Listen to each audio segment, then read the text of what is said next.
제가 지도부에 들어가겠다고 생각하면 오래됐습니다. 예. 1년도 더 됐는데 왜 그런 생각을 했냐면은 제가 지금 당의 중진환이니까 예. 중진인데 정치를 해야 될 시간이 그렇게 많지가 않거든요. 그래서 이 좋은 정치를 좀 남겨놓고 네. 후배들이 서른 선배는 참 좋은 정치했다. 네. 이런 소리를 좀 듣고 싶어요. 그 욕구가 좀 있습니다. 강하고. 그래서 좋은 당을 만드는 일에 내가 앞장서야 되겠구나. 이런 되게 사명감이랄까 이런 게 좀 많이 생겼어요. 왜 그렇게 생각했냐면 내가 처음 감옥에 갈 때 그때는 유신 독재를 하고 있을 때인데 70년대 중반에 그때는 그 시절에는 감옥 가는 사람도 없어가지고 감옥 가면 인생 그냥 종치는 거 이렇게 생각했거든요. 그렇죠. 예. 그래도 좋다. 이 독재니까 이건 독재라고 외치고 민주주의를 지키기 위해서는 뭐 내 하나는 던져야 될 거 아니야. 이런 각오로서 했는데 여기 초심이라면 그게 초심인데 지금 와서 내가 나를 보니까 어쩌다가 내가 국회의원도 하고 그때는 내가 국회의원 할 거라는 생각도 안 했었거든요. 꿈에도 안 꿨던 건데 그 결과로 어쨌든 지금 뭐 정치 현장에 사선까지 하고 있는데 나를 돌아보면 그때 그 자세가 제대로 돼 있나? 이런 데 반성을 하게 돼요. 나만 그런 게 다 그럴 거라고 봐요. 그래서 그럼 왜 그러느냐? 이렇게 보면 정치 풍토가 이게 문제가 있다. 이 정치 풍토는 당 지휘부가 돼서 이게 바꿔내지 않으면 안 된다. 말 그대로 선당후사하는 이게 돼야 되는데 이게 안 되고는 이게 좋은 민주당을 만들 수 없구나. 그렇게 생각했어요. 그래서 당대표로 나가려고 생각했습니다. 그러다 보니까 그 어떤 사람이 그런 돼야 되느냐. 자기 정치를 안 할 사람이 당대표가 돼야 구조적으로 맞다. 이런 판단을 하게 됐습니다. 자기 정치를 한다는 것은 당대표가 돼서 다음에 대권을 노린다든지 대권을 준비한다든지 이런 상황이 생기면은 자기 중심으로 이제 정치를 할 수밖에 없죠. 그렇죠. 자기 주변에 있는 사람들끼리 정치를 하게 된다. 그렇게 되면 거기에 속해 있지 않은 사람들은 소외되는 결과가 나오죠. 대권 준비할 사람 반드시 있어야 합니다. 그래야 당이 당 후보로 내세우고 그런 거니까. 그런 사람들은 당 대표로서 나서서 하지 말고 밖에서 일을 해야 한다. 그렇지 않으면 당이 왜곡된다 이거죠. 근데 그런 결론을 내렸습니다. 그래서 제대로 된 당을 만들려면은 자기 정치를 하지 않는 사람이 당대표가 되어가지고 정말 선당후사하는 자세로 가야 된다. 그래서 내가 당대표를 하고 싶다는 결론을 내렸습니다. 내가 당대표가 돼서 정말 제대로 된 당을 만들어야 되겠다. 이런 각오로 했는데 그게 이제 뭐 이인영 의원하고 나하고 줄당기를 계속 했죠. 하다가 결국은 이인영 대표가 이인영 의원이 이제 대표로 출마하고 나는 최고위원으로 가라고 조정이 이렇게 됐어요. 내가 받아들였죠. 그리고 받아들인 이유가 이 최고위원 진영 당 수뇌부에 들어가게 되면은 그걸 할 수 있겠다 이런 판단을 하게 된 겁니다. 그게 첫째고 또 하나는 우리 경제를 살리는 일이 너무 절박하잖아요. 나는 이걸 지휘부에 들어가야 가능하다 생각해요. 뭔 말이냐면은 지금 한국 경제의 활로는 북한으로 가면 된다는 거 다 알아요. 개성공단 우리 해봐서 아는 거니까요. 개성공단 같은 거 100개, 200개 만드는 우리 경제는 확 트이는 거죠. 그런데 그걸 다 알면서도 지금 그거는 비핵화 문제가 해결돼야 되니까 트럼프나 김정은이 결정해야 될 거 아니냐. 이 논리에 막혀가지고 정작 이게 우리 문제고 우리 운명을 결정하는 건데도 불구하고 우리는 열중 쉬어야 있어요. 까만 불 쳐다만 보고 있어요. 난 이거 아니라 생각하죠. 서로 트럼프 대통령이나 김정은이나 문재인 대통령이 결정한다 하더라도 지휘부들의 맡기만 논다고 결정되는 건 아니다. 우리가 직접 좀 나서서 그 지휘부들이 빨리 결정해서 빨리 바람 방향으로 가도록 우리 국민이 갖고 있는 의사를 표현해야 된다. 범국민 대규모 국민운동을 벌려야 한다. 이렇게 생각해요. 그 왜 그렇게 생각하느냐면 과거에 근본운동을 했잖아요. 그게 IMF 극복하는데 굉장한 기여를 했거든요. 전 세계에 이제 그 감동을 받았잖아요. 이를테면은 우리 민족의 문제를 결정하는데 우리 남북 경제 교류를 통해 가지고 우리 경제 활로를 찾으려고 그러는데 근데 빨리 결정을 해라. 그래서 트럼프 대통령도 빨리 결정을 하고 김정은도 빨리 결정하고 이를테면은 김정은 힘내라, 트럼프 힘내라, 김정은 힘내라 이런 국민운동을 벌려가지고 이 남북관계가 빨리 결정되고 좋은 방향으로 결정될 수 있도록 우리가 직접 나서야 한다는 입장이에요. 국민운동으로. 그렇게 되면은 나는 트럼프 대통령도 정치인이고 여론을 물론 한국민의 여론이죠. 한국민의 여론이라고 해서 트럼프 대통령이 무시할 수 있느냐? 이건 한국인 우리의 운명을 결정하는 상황이기 때문에 틀림없이 영향받는다 생각해요. 그래서 그 싱가포르에서 만날 게 아니고 서울에서 만나고 평양에서 만나고 워싱턴에서 만나고 계속 만나라는 거죠. 만날 때마다 좋은 결과가 나올 거니까. 그거를 우리가 사실은 미국 간에는 신뢰가 지금 부족해가지고 일이 잘 안 되잖아요. 그 신뢰를 우리가 보장하겠다. 대한민국 5천만 국민이 보장한다. 그러니까 빨리 결정을 해라. 이렇게 나가도록 해야 한다고 봐요. 대통령은 혼자 할 일이 아니다. 혼자 할 일, 전 국민이 나서서 해야 되고 전 세계 시민들이 우리를 보고 감동을 하고 이게 결정을 빨리 할 수 있도록 도와줘야 된다고 봐요. 그래서 이거는 여야가 있을 수가 없다고 봐요. 야당하고 설득해가지고 같이 해야 된다고 말해요. 금목이가 여야가 같이 한 거지 뭐 누가 전 국민이 같이 했지 여야가 어디 있었습니까? 이거 똑같은 거라 생각해요. 북한으로 진출하면 우리 경제가 뛴다는 게 활로가 있다는 걸 다 알기 때문에 여야가 같이 이게 범국민운동을 벌려 나간다면은 나는 결과는 굉장히 좋은 결과가 나올 것이고 이게 비핵화하는데도 훨씬 빠른 속도로 진행될 거라 생각합니다. 이걸 나는 하고 싶어 진짜로. 이거는 국회의원 한 사람으로서는 안 되고 개인으로 할 수 있는 일이 아니고 여야가 크게 힘을 잡고 맞추고 나가야 된다고 봐요. 당원들도 느끼죠. 워낙 이제 지방선거에서 우리 대승했기 때문에 그런 부분들이 이제 아까 말씀한 대로 묻혀 있었는데 그 당원들은 부분 이게 엉터리였다 말하자면 이런 생각들을 갖고 있지만 그 승리 앞에서 뭐 그 작은 부분을 드러낼 이유가 없죠. 그렇게 돼 있는데 그러나 이제 이게 이번에 이제 전당대를 새로 하기 때문에 새 지도부가 나오는 마당이기 때문에 새 지도부는 제대로 된 지도부가 들었어야 한다. 이 그 요구는 분명히 있을 거라 생각합니다. 그게 이제 우리가 반성으로 본다면은 냉정하게 보면은 그게 그렇게 했을 때 당이 왜곡될 수밖에 없다라는 건 또 있어요. 있습니다. 그런데 문재인 대통령이 워낙 사람이 올곧은 분이기 때문에 공정하게 당의 그 나머지 부분은 이제 운영을 하기 때문에 그런 결과는 덜해졌는데 만일에 그렇지 않은 경우에는 제도적으로 이게 문제가 생기게 되어 있습니다. 어차피 그 집단에 소속되지 못하면 소외되는 현상이 나타나니까 소외되면 결국은 이게 문제가 생기게 되죠. 그래서 지금 우리 저 의원들을 보면 조선이 3사람 나왔고 재선이 2사람 나오고 그다음 삼선 뭐 사선 또 지자체에서 나온 분 이렇게 8분 아닙니까? 그런데 그 초선이 3사람이나 되고 재선이 있기 때문에 경험이 일천하는 건 틀림없는 사실이고 그랬을 때 지도부하고 간극이 있을 거라고 보죠. 그걸 이제 메꿀 부분이 있어야 된다. 그 메꾸는 역할을 내가 할 수 있을 거라 생각하고 그래서 이제 중심이라는 표현을 쓰게 되고 그다음에 지부가 당 대표가 갖고 있는 그 부분을 내가 중간에서 이 초선 부분인가 이하고 연결을 하는 연결고리 교량 역할을 할 수 있을 것이다. 이런 점에서 얘기를 하는 거라고 봅니다. 그건 어떻게 보십니까? 나는 그렇게는 생각 안 합니다. 소득주도 성장론이라는 게 기본적으로 한국 경제에 적용해서 맞다 생각합니다. 왜냐하면은 경제학자는 아니지만은 우선 이 불황을 이끌고 있는 제일 큰 원인은 수요 부족이거든요. 물건을 살려야 살 돈이 없으니까 물건을 살 수 없으니까 결국은 공장이 덜 들어가고 이게 이제 말하자면 악순환이 되풀이 되는 상황이 생기는 건데 이걸 선순환 구조로 만들려면은 내가 돈을 주머니 가지고 살 수 있는 여건이 돼야 한다는 거 아닙니까? 물건을 살 수 있어야 되니까 이게 이를테면 유수의 원리 비슷한 거죠. 물건을 살 수 있도록 돈을 더 줘라, 월급을 더 줘라. 그리고 최저임금도 인상하고 그리고 물건을 더 사게 되면 공장이 더 돌아가고 이게 선순환 구조로 돌아가는 것 아니겠습니까? 근데 그러려면 어차피 이게 경제라는 거는 이게 시간이 있어야 되니까 효과가 나오려면은 소득주도 성장으로서 월급을 최저임금을 인상을 하면은 내가 돈을 더 가지고 쓰고 그리고 그게 공장을 다시 돌리고 이런 과정 적어도 한 1년이 필요할 거라 보거든요. 1년. 그래 효과가 나오기 시작하는데 그거를 하기도 전에 시간이 되기도 전에 안 되잖아 밀어붙이면서 이거는 엉터리다 이렇게 몰고 가는 거는 나는 기본적으로 이거는 이 정부가 잘못되기를 바라는 사람들의 심정 아닐까 그런 회의가 있어요. 그래서 거기에 밀려서는 안 된다. 지금 경제가 어려운 건 사실이지만 어려움을 극복하기 위한 방안으로서 소득주도 성장률을 내세웠고 그걸 하려면 구체적 장치로서는 최저임금을 인상해가지고 전 부분을 더 살 수 있게끔 하자는 이 취지는 난 기본적으로 맞다고 봐요. 그러려면은 시간을 줘야 돼요. 한지 얼마 시행도 해보지도 않고 그냥 안 된다고 이렇게 몰아붙이면 이거 어떻게 하겠다는 거예요. 무슨 어떤 처벌을 갖다 놔도 안 되는 거죠.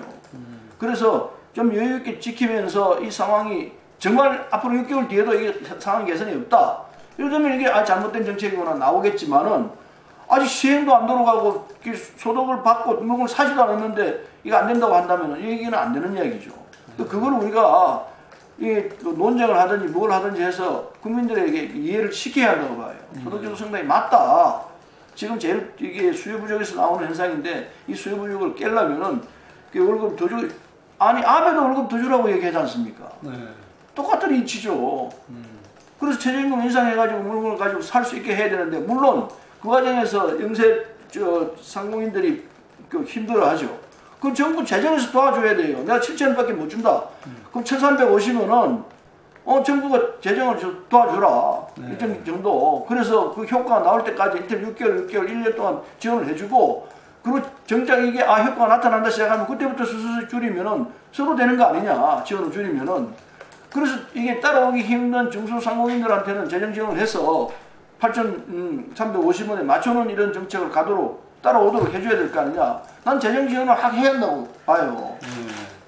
그렇게 되면 못할 이유가 없죠. 왜 꼭 그냥 상공인들을 그냥 힘들게만 만들려고 그래요.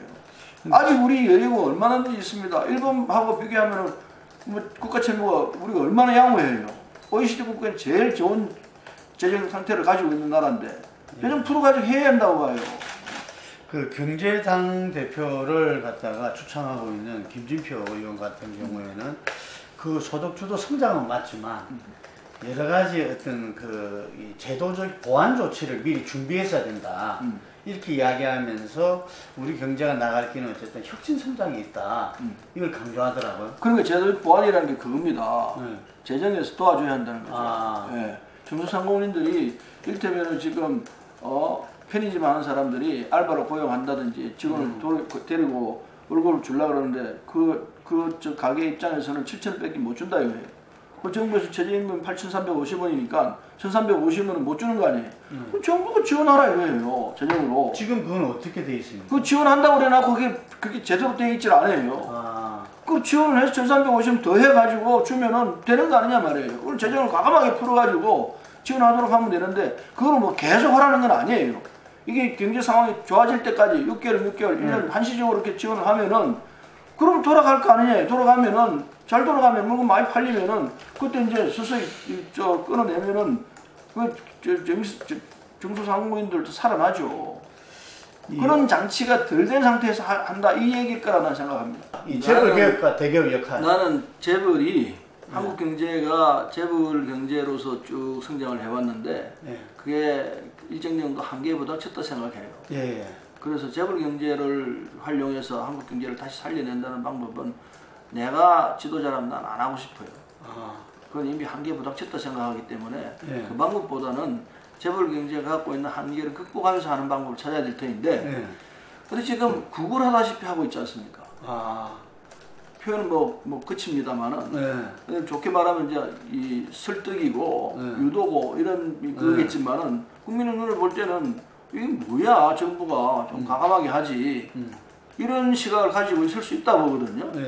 그래서 뭐 세제라든지 아니면 무슨 압박 수단이라든지 이런 걸 강요하면서 장치를 하면서 정부가 투자를 하도록 해내야 한다 생각해요. 왜 그냥 100조면 100조 가지고 있는데 투자할 여력이 있는데도 불구하고 그걸 안 하려 하느냐 이게요. 사내 유보된 거면 세금 가하라 이거예요. 할 수 있도록 유도를 해야 될 거 아니냐 말이에요. 왜 그냥 그 문산처럼 제대로 보고 재벌이 그냥 하자는 대로 해야 된다고 생각합니까? 난 그렇게 생각 안 해요. 유도를 해야 돼요.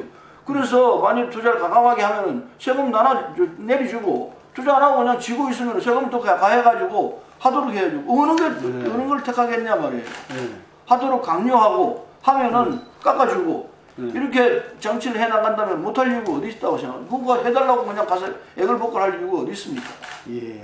협치는 뭐 우선 법 여건이 하나로 뭉쳐야 될 거라 생각합니다.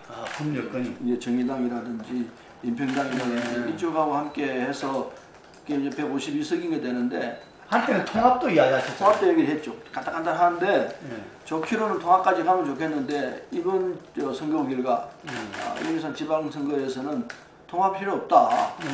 민주당 독자적으로 해라. 이 국민들의 명령이라 생각합니다. 더 이상 통합을 얘기하는 거는 이거는 국민의 뜻하고 다를 것 같다 이렇게 생각하기 때문에 대선 통합 주장하는 이거는 안 맞겠다는 생각을 합니다. 그런데 그럼에도 불구하고 현재 국회 내에서는 우리만 가지고 130명 가지고 도저히 불가능하기 때문에 이 민평당이나 정의당이 협조를 구해야 되는 상황이라서 일단은 가반이 되네요. 예, 같이 가야 되죠. 같이 가면서 같이 가더라도 부분적으로 상임위에서 잘 안 되는 상황이 생기거든요. 물론 뭐 사보이면 하면 되지만 기본적으로 150이 있으니까요.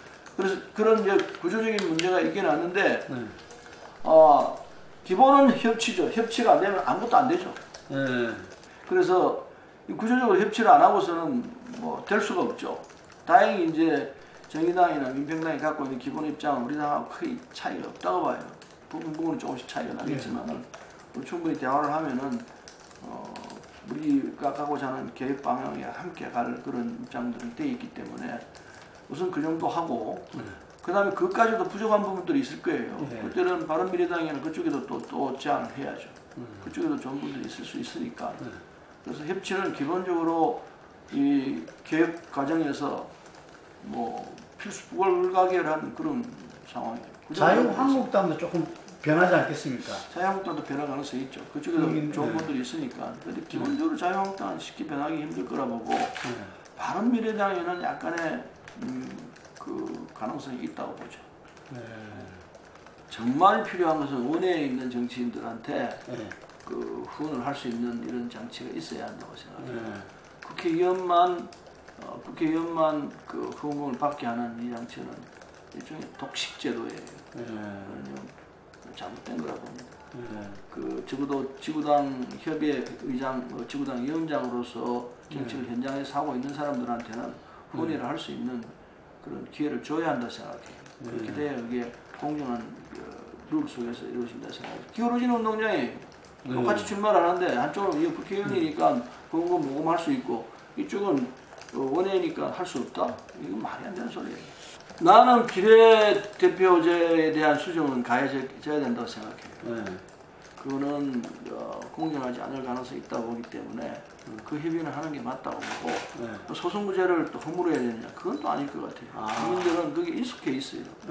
익숙해 있기 때문에 물론 과거에 중선구제도 했지만은 그 권력의 안정을 위해서 독재 권력의 안정을 위해서 했던 장치이기 때문에 그건 깨버렸던 거고 그 외에는 우리 국민들이 이 과거에 민주당 때 조금 있었겠구나. 소선구제에 워낙 익숙해 있기 때문에 나는 소선구제 하나 맞고 비례대표제의 손볼 부분은 있을 거라고 봅니다. 그건 여야가 합의해서 하면 된다고 봅니다. 민심방향 비례대표제는 좀 확대될 필요가 있다. 확대도 필요하다고 보고 뭐 이 선 내에서 하더라도 조정할 필요가 있다면 해야죠. 그럼 이제 제대로 된 민주당이 만들어지면은 그 시작은 되는 것이고 제대로 된 민주당. 그다음 두 번째는 아까 말씀드린 한국 경제를 살려내는 이 활로를 찾는 일. 이게 되면은 결국은 우리 당에 대한 지지와 문재인 대통령에 대한 지지가 올라갈 것이기 때문에 우리 경제도 살려내고 남북의 평화도 찾아내고 길게는 통일의 징검다리도 놓는 이 작업이 순탄하게 돌아갈 것이기 때문에 그게 되느냐 안 되느냐에 따라 가지고 물론 야당도 지금보다는 좋아진다고 생각합니다. 야당 지금 이번 선거 때 받았던 이런 결과하고는 전혀 다른 평소에 받는 정도의 결과가 나오리라 생각합니다. 협조가 된다면은 그렇지 않고 협조 없이 그냥 니들끼리 해봐 이렇게 되면은 더 떨어질 거라고는 봐요.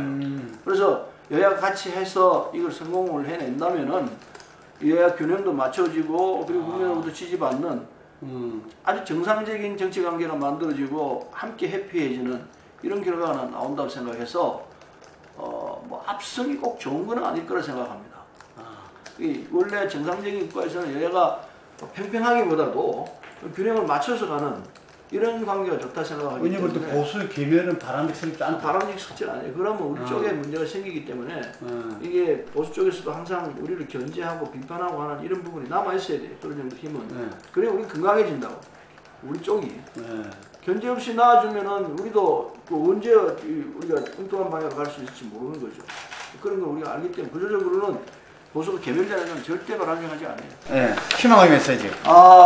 우리 당을 사랑하고 또 우리 정부가 성공하기를 바라는 많은 시청자 여러분께